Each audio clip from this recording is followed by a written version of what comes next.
thank you for all of that introduction. I appreciate it. And hello to operating engineers, Local 77.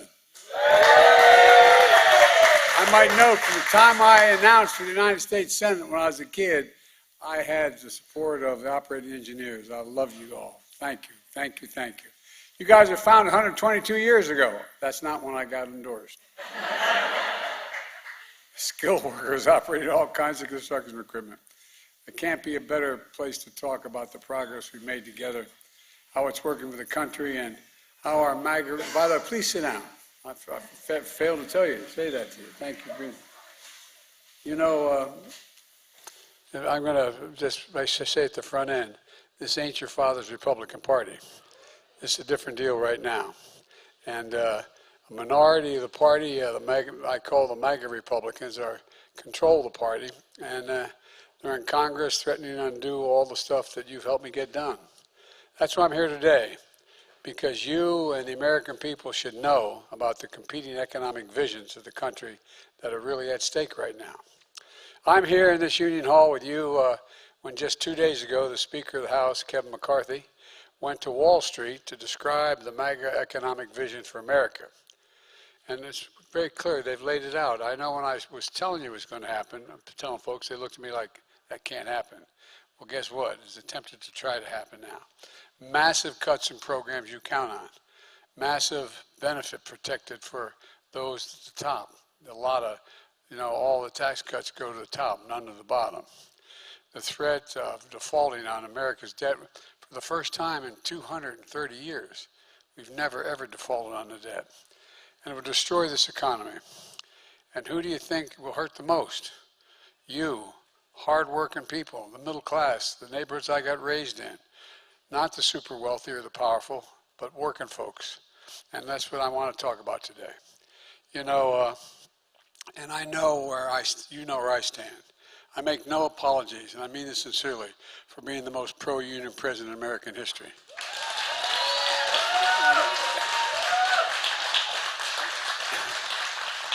It's not just because I grew up with you all, it's because it's true. When I speak to the business roundtable and the muckety-mucks, a lot of decent people, all the business enterprises, they look at me like, hey guys, don't jump, okay? But all kidding aside, they look at me like, why am I always talking about unions? I say because, they don't appreciate how damn hard you all work, how damn hard it is for you to be able to become something other than an apprentice. It takes 4 years to train an apprentice, just like going back to school. Tell business leaders all the time, I tell them, that I'm pro-union because union workers are the best workers in the world, and you are the best, not a joke. That's the God's truth. That is the God's truth. You're the best in the world. It's better long-term for them to hire you because you get the job done, you get it done on time, and ultimately it costs them less when they hire you. So I've said many times, Wall Street didn't build America. The middle class built America. And unions built the middle class. That's a fact. Unions. One of the reasons I ran for president was to rebuild the backbone of this country, the middle class. To grow the economy from the middle out and the bottom up, not from the top down. Because when the middle class does well, the poor have a ladder up and the wealthy do very well still. And we middle class, you get a shot. We do well as well. And that's a clear contrast to my friends on the other side of the aisle these days. Didn't used to be, but it is now. For decades, they've said that the best way to grow the economy is from the top down, trickle-down economics. Well, growing up, I didn't see a whole hell of a lot trickle down in our 3-bedroom house with 4 kids and my dad's kitchen table. You know what? Trickle down didn't work for us. And it didn't work for a long time. And by the way, it's not just what's been in the MAGA Republicans. For the last 3-4 decades, we've been losing ground. And, and it's hollowed out the middle class. Rewarding wealth, not work. Rewarding companies moving overseas because they get cheaper labor. Look at a lot of you know, maybe you come from neighborhoods and small towns, or like Scranton, Pennsylvania, where I came from, or Claymont, Delaware, where I came from, where there used to be a lot of pride because we had business, we had factories that were working and operating. In Scranton and Claymont, there were 4,500 steelworkers. There's none today. And not only do you lose the jobs, you lose a sense of pride. You lose a sense of who you are. You begin to wonder, does anybody see me? I mean it sincerely. Those of you from the Midwest, travel through the Midwest. The towns where they had a factory employing 600, 800 people. You lose it and you lose everything. A lot of people get this, how many of your friends you know of around the country who've had this conversation, their son or daughter finishes their education in high school and comes to mom and dad and says, Mom, I can't stay. There's no work. I got to move. I got to leave. Why these jobs go overseas? Because of cheap labor.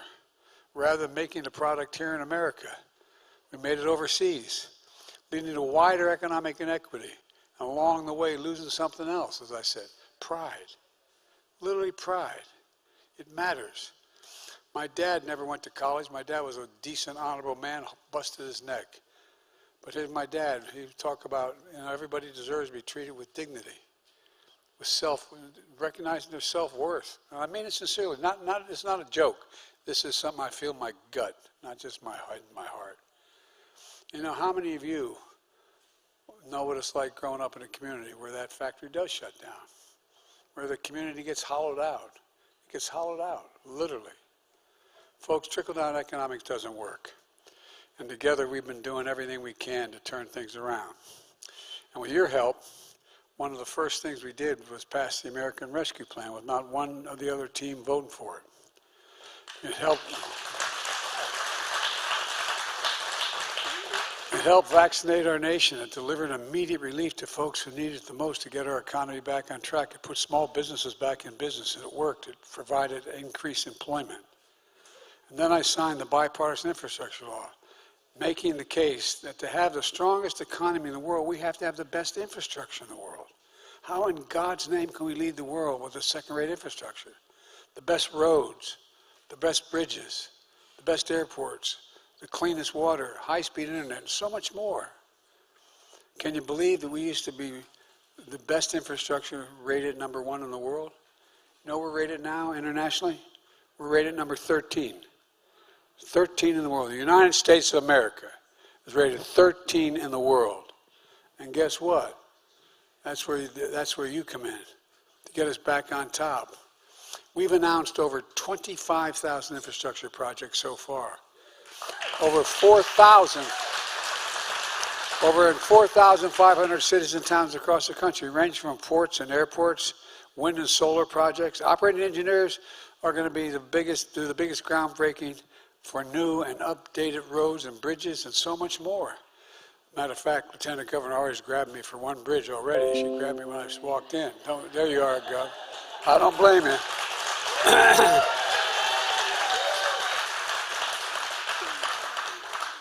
I told her we view the Eastern Shore of Maryland as the Western Shore of Delaware. And also, the Bidens all come from Baltimore, going all the way back to the early 1800s, from Baltimore. You're the one that's going to, this is not hyperbole, it's a fact. You're going to transform America. You, the operating engineers, are going to transform America. And it can't get done without you. Without you, it can't get done. It's just, there's certain things that's a fact, obvious. And so, when we rebuild America, and I mean literally rebuild America, we're going to buy American. I've gotten a lot of criticism because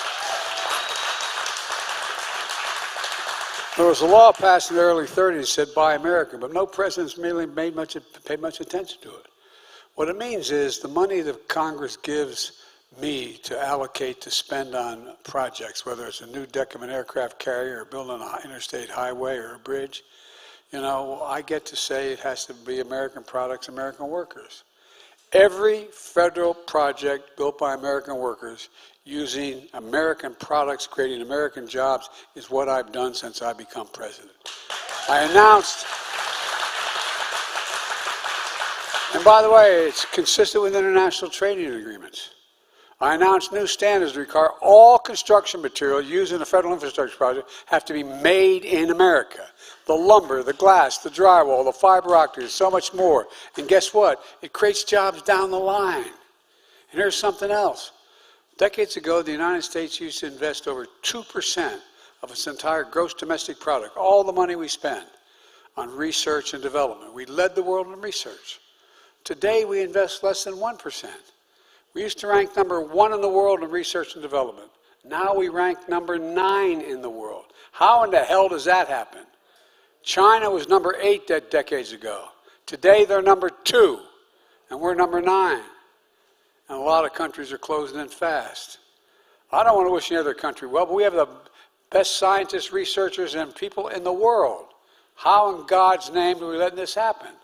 I'm serious. Think about it. That's why, with your help, I signed a law that initially when I suggested it, people thought, what are you doing? It's called the Chips and Science Act. Yes, sir. And guess what? I asked the CEOs of this company, and I've met with them all, you know, the Fortune 500 companies and their, et cetera. I asked them, when the United States government invests in a considerable amount of resources in new industry, does that encourage or discourage private investment? To a person, everyone says it significantly encourages the willingness to bring private capital off the sideline. And that's how we bring new key parts of the supply chain back to American semiconductors. As all you know, these are small computer chips the size of the tip of my little finger. They affect nearly everything in our lives, from our cell phones, our automobiles, refrigerators, most sophisticated weapon systems in the world, and it poses and possesses so much more. I want to remind everyone, America invented this computer chip. We invented it by investing in going to the moon a while ago, okay? We increased the sophistication many times over. We made them smaller, faster, more powerful. And over time, we went from producing 40% of the world's chips down to 10%, despite our leading the world in research and design. How did that happen? I mean, deadly earnest. You don't have to be a rocket scientist to figure this out. How did that happen? We all saw during the pandemic, when things slowed down in the Far East, where we imported so many of our computer chips. What happened? People all of a sudden didn't know. All of a sudden, the public became educated in what a supply chain is. People never talked about it before. Supply chain is when that factory closes down in the South Pacific, guess what? There's not enough chips to build automobiles in Detroit. It's shut down. Families get hurt. For example, every new vehicle built in America needs roughly 3,000 of these chips per vehicle. During the pandemic, as you may remember, auto companies couldn't get enough of these chips. Prices went up because the price of cars went through the ceiling. Inflation, biggest cost for inflation. But now all over the country, companies are investing in America. Not just American companies, but foreign companies. I asked the large South Korean company why they're investing in American computer chips to build the factories here. They said, because you have the best workers in the world. They said, not me. We do. And guess what? It went from a relatively small investment. You know how much we're investing now? $400 billion. $400 billion in advanced manufacturing. A record amount of investment back at home in any time in our history. For example, in Ohio, I visited what I call the Field of Dreams, about 1,000 acres outside of Columbus, where Intel has committed $20 billion to build what they call a new chip fab, a factory. They call them fabs. And guess what? It's going to hire a hell of a lot of people, 7,000 people building it. And you're all going to get paid the prevailing wage at those. And by the way, and the other 5,000 people working full-time in these factories when they're built, and they're bigger than football fields, the size of these factories. Guess what? Average salary, $130,000 a year. And you do not need a college degree to have the job. Well, the same story's up in New York State, Texas, Arizona, Idaho. Jobs in both construction and operating these fabs. They're about the size, I said, of football fields. Jobs that pay an average of $130,000 a year permanent. Jobs that don't, as I said, require a college degree. It matters. Don't take my word for it. Listen to the recent headlines of the Wall Street Journal, now what I call a left-wing paper. It says, America's back in the factory business. That's the headline. Fortune magazine headline, Biden's massive manufacturing push is working. Financial Times, transformational change. Biden's industrial policy begins to bear fruit. Folks, it's bearing fruit because of all of you, because I have confidence in you, because you're getting the job done. Folks, my economic plan is the blue-collar blueprint to rebuild America. And that's not all. I get how folks are struggling with inflation. I grew up in a house where the price of gas went up, you felt it. It was a discussion at the kitchen table, not a joke. Inflation has been a global problem because of two things.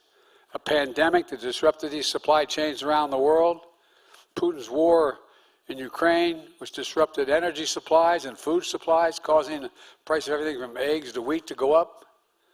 We have a lot more to do, but inflation has been coming down 9 months in a row. It's down 45%, and again, we have to do more. It's still a big problem. The way I think about it is the way my dad talked about it around the kitchen table. He said, how much are your monthly bills? How much do you have left to pay for all the necessities when you pay your major bills? And will there be enough at the end of the month just to have a little bit of breathing room, just a little bit of breathing room? Many of you have been through that. Well, that's why, with your help, I signed the thing called the Inflation Reduction Act. There's more than one day, one way to bring down the cost of raising a family or controlling a household. That's all the other expenses. If you can bring them down, that aren't counted in inflation, bring them down, it reduces the pressure on you.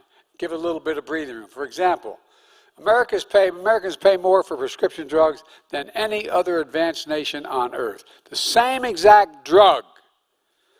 You pay more in the United States, in France, Germany, England, wherever you go.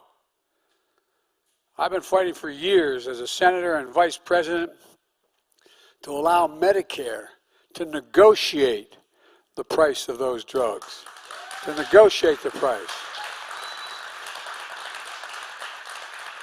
Guess what?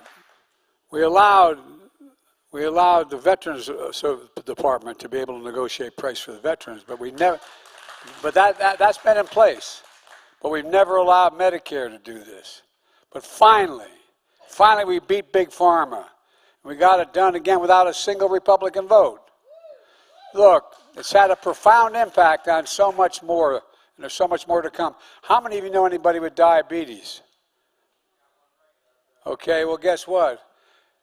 You're now paying $35 instead of $500 a month for that insulin.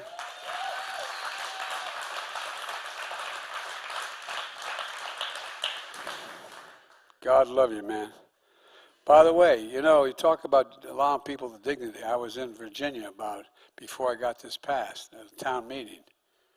This is about a year ago, and a woman stood up. She said, she didn't break down, but she was very emotional. She said, I have 2 children with diabetes.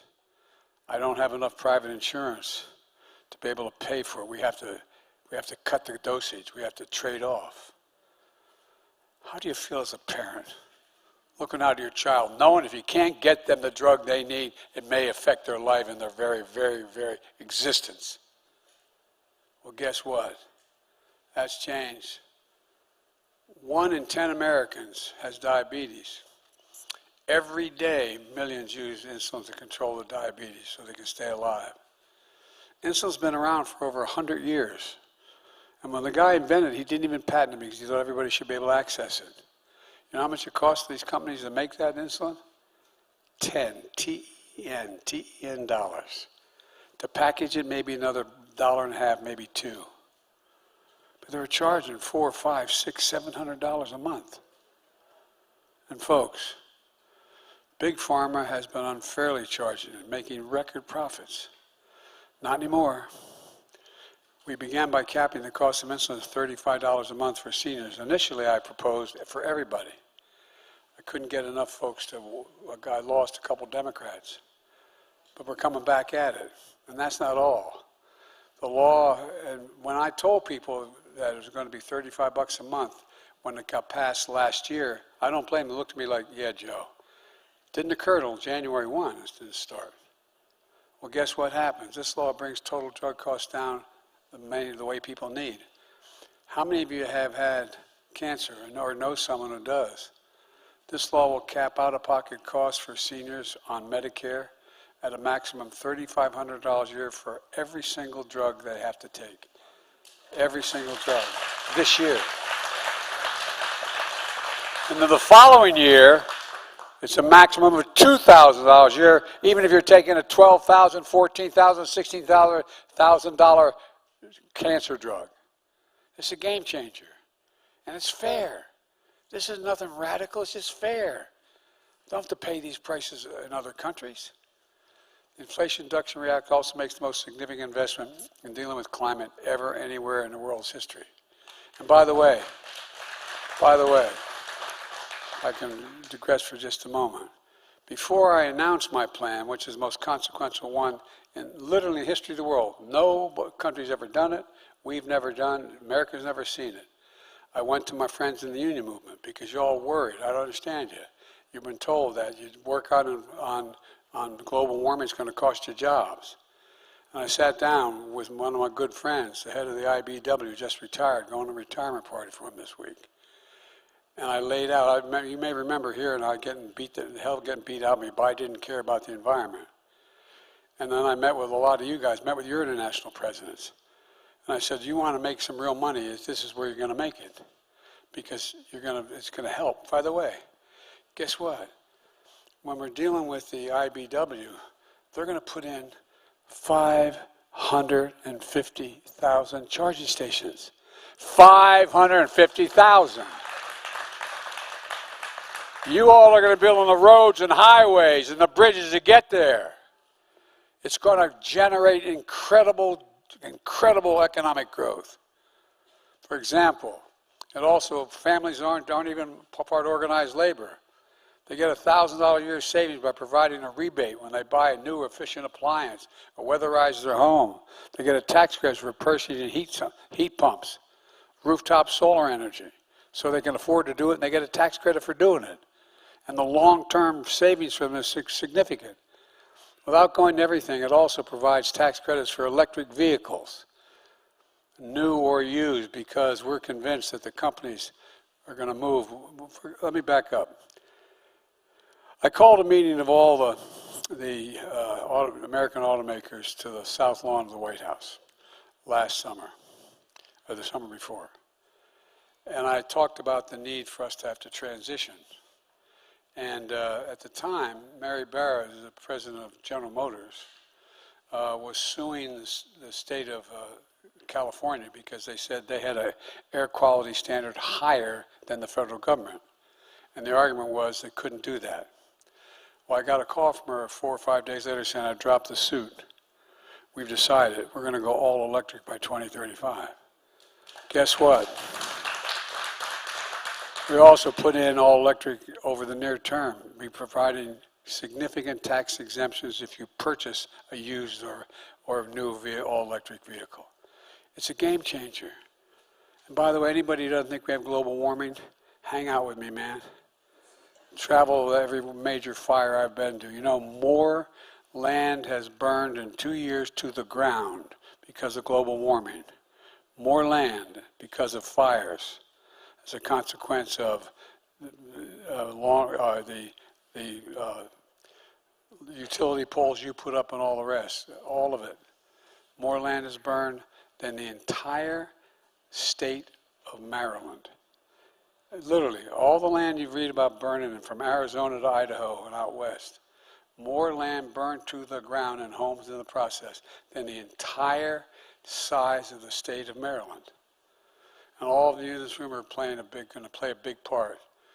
Those charging stations, those roads and access points and so much more. Because you're going to be building it.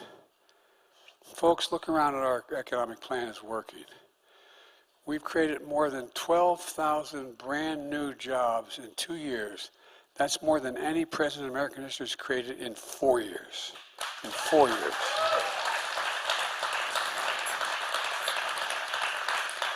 Unemployment is at 3.5%, near a 50-year low.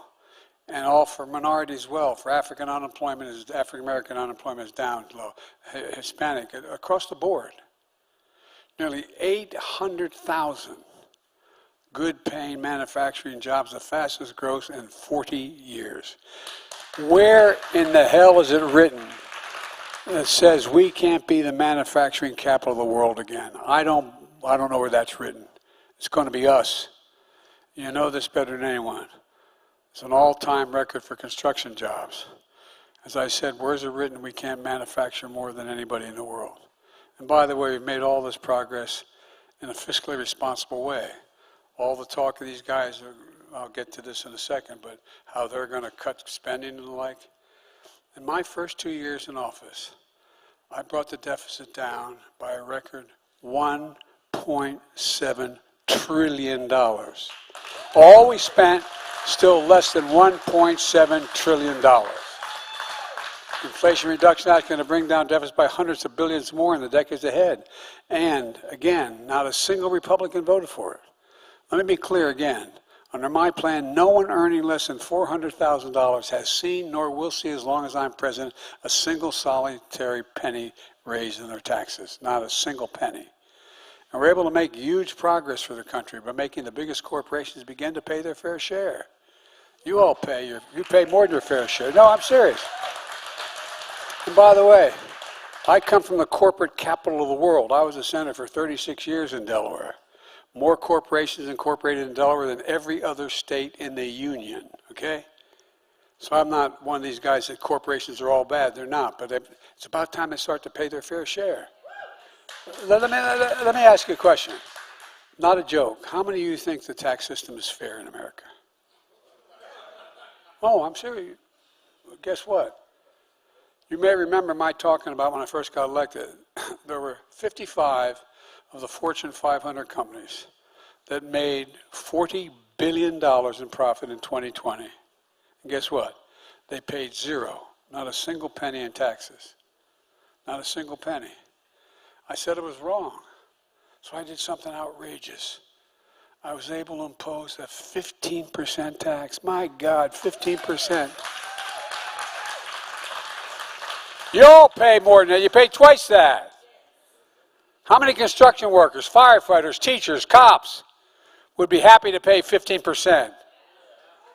You know, I love these guys telling me what they value. My dad used to have an expression. He'd say, don't tell me what you value. Show me your budget. I'll tell you what you value.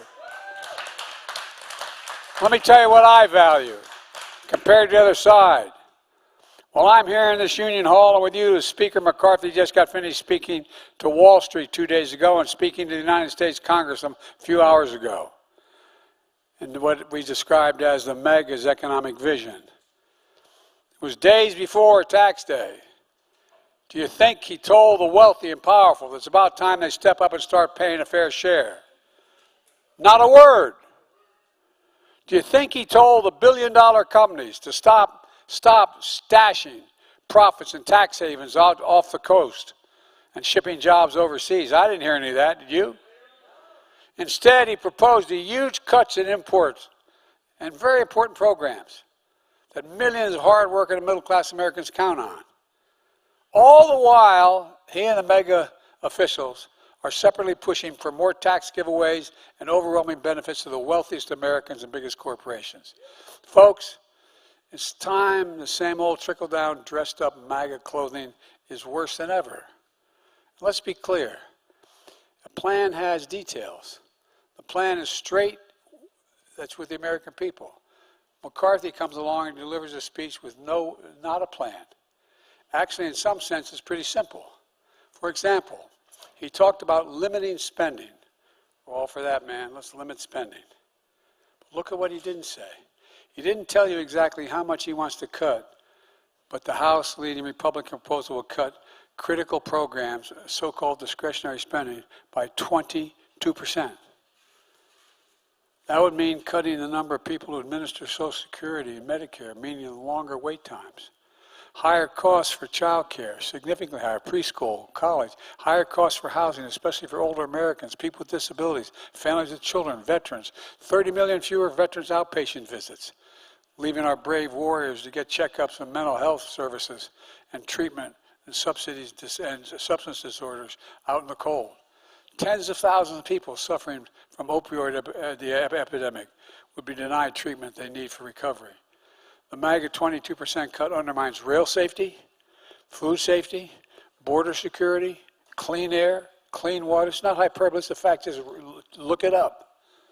MAGA Republicans in Congress want to defund the FBI and the police. Talk about defunding. They don't like the FBI. Maybe arrested some of them. It's outrageous. I mean, think about it. Defund the FBI? MAGA Republicans in Congress have introduced a bill that could take food assistance away from as many as 10 million kids, people, 4 million children, and put them at risk of going hungry. The wealthiest country in the world. MAGA Republican Congress support cuts in Medicaid that could lead millions of people to losing their health care, including the working poor and people with disabilities. And here's the thing, do these painful cuts actually help the deficit? Do they actually reduce cost? Well, the honest answer is no. The very first bill that the House Republicans passed was to get rid of the law I signed to crack down on wealthy tax cheats. I'm talking about the multimillionaires and the billionaires. What does it mean? Well, it was estimated by all the experts that they kept cutting the number of IRS agents, not doing your taxes, but doing the incredibly sophisticated taxes required to do the multi-billionaires and millionaires. And guess what? It was estimated that it would, in fact, reduce the deficit because we bring in more money from the super wealthy. We start to pay their fair share. Make it easier for the wealthy to get away with cheating on their taxes. They wanted to get rid of these IRS agents. Well, that's what they proposed again. And folks, while you pay your taxes, others aren't. They want to increase the deficit and get rid of the corporate minimum tax of 15%. Look, I want to make sure that the $2 trillion Trump tax cut that he passed in his last term, only term, for $2 trillion, well, I didn't mean it that way. I didn't mean it that way.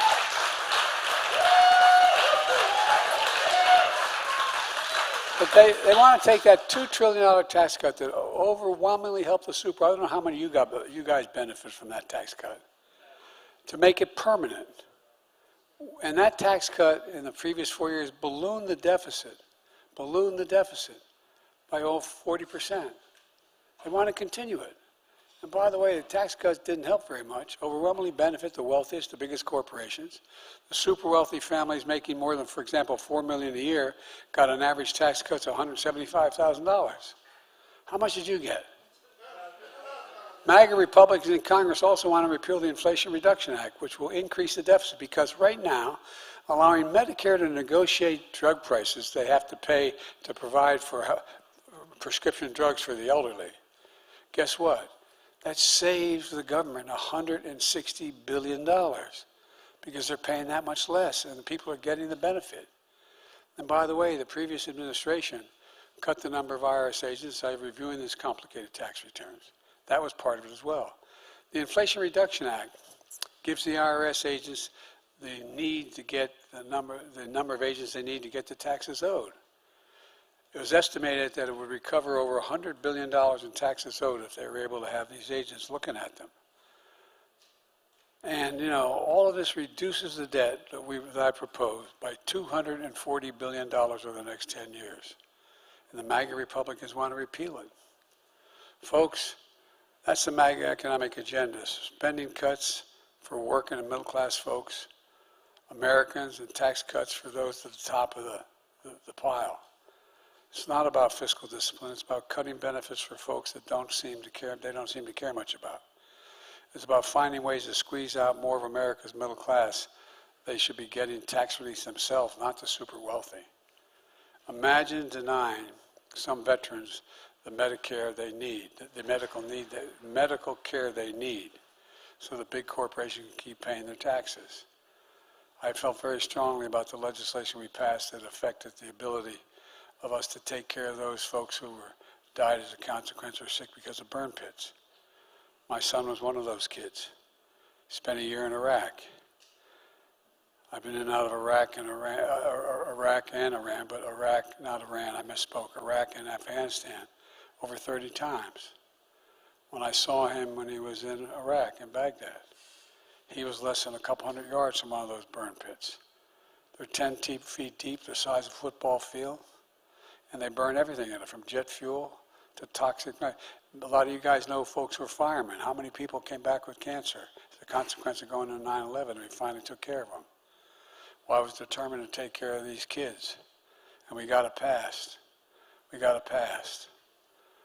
Imagine trading off less food inspections so the wealthy can have a giant tax cut. Imagine denying poor and disabled Americans on Medicaid, not Medicare, the treatment they need for asthma, diabetes, so the wealthiest Americans can keep cheating on their taxes. And by that, I'm saying every wealthy American cheats on their taxes. But we have 1,000 billionaires in America. You know the average tax rate they pay? 8%. 8%. I proposed a better way. How about starting with big oil? Guess what? We're still going to need some oil. But they made up $200 billion in profit last year in the middle of a global energy crisis because they weren't reinvesting in refineries. And they received in the process an additional $30 billion subsidy from the taxpayers.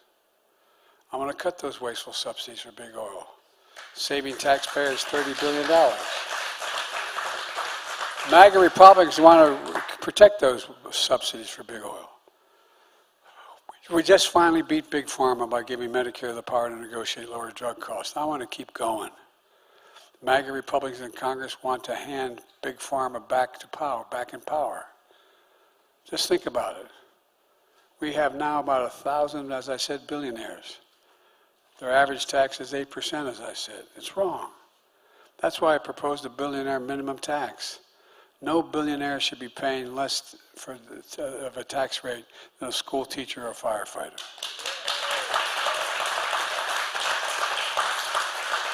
But folks, here's what's really dangerous. MAGA Republicans in Congress are threatening to default on the national debt. The debt that took 230 years to accumulate overall, unless we do what they say. They say they're going to default unless I agree to all these wacko notions they have. Default would be worse than totally irresponsible. It would mean cuts in Social Security and Medicare, higher interest rates for things like credit cards, car loans, mortgages. Working people, middle class, seniors would pay the price for the entire economy would be at risk. America's never defaulted on our debt, which has accumulated over 200 years. Let's remember, the last administration alone increased the national debt by 40% in 4 years, yet every single year they passed the debt limit. Every single year. In a speech to Wall Street, the speaker failed to guarantee he would be the first speaker not to default on our debt. Let's be clear. If he fails, the American people will be devastated. Not just 10 or 20 years from now, but today. The speaker likes to quote his hero, Ronald Reagan, who I knew because I was a senator. But he doesn't quote everything Reagan said. Reagan said, debt ceiling brinkmanship threatens the holders of government bonds and those who rely on Social Security and veterans benefits in the United States has a special responsibility to itself and to the world to meet its obligation. He goes on to say it means we have a well-earned reputation of reliability, credibility, two things that set us apart from the rest of the world. That's what Ronald Reagan said. Donald Trump, seeking to increase the debt limit while he was doing what he was doing. He said, quote, I can't imagine anybody ever even thinking about using the debt ceiling as a negotiating wedge. I guess he didn't know the new MAGA Republicans he bred. America is not a deadbeat nation. We meet our obligations. And I made clear to Speaker McCarthy about how we should proceed to settle our differences. No one should do anything to jeopardize the full faith and credit of the United States of America. Instead, I'm making threats of default if I don't go along with what they want, which would be catastrophic to the country. If we don't do it, they say they're going to let default take place. Take default off the table. And let's have a real serious, detailed conversation about how to grow the economy, lower costs, and reduce the deficit. I've laid, first time ever, I said, I'll lay my budget on the table by March the 9th. You lay your budget on the table, and then we'll negotiate. MAGA Republicans owe the people the same. Offer a plan, not speeches. Offer a budget that levels to the American people exactly what you intend to do and how you're going to cut. What tax giveaways you plan to extend to the super wealthy. What it means for the deficit. Let me close with this. My economic plan for the middle class is transforming our economy to be stronger, fairer, more innovative, more competitive. That's where all of you come in. Without you, we can't rebuild America. And again, that's not her purpose. We cannot rebuild America without you. You're part of the bold plan to invest in America that I have. In all of America, including the places and people who have been forgotten. You build the roads, the bridges. You're going to take all those lead pipes out of our system, make it safer to generate economic growth for the country. You got more to do, but we made a lot of progress, and we just got to keep it going. Because of you, we're on the move. I can honestly say, and I mean this, I've been doing this a long time, but I've never, ever, ever been more optimistic about America. We just have to remember who we are. We are the United States of America. There is nothing beyond our capacity. Nothing we've ever set our mind to, we've not been able to do when we've done it together. So God bless you all. May God protect our troops. Thank you so much.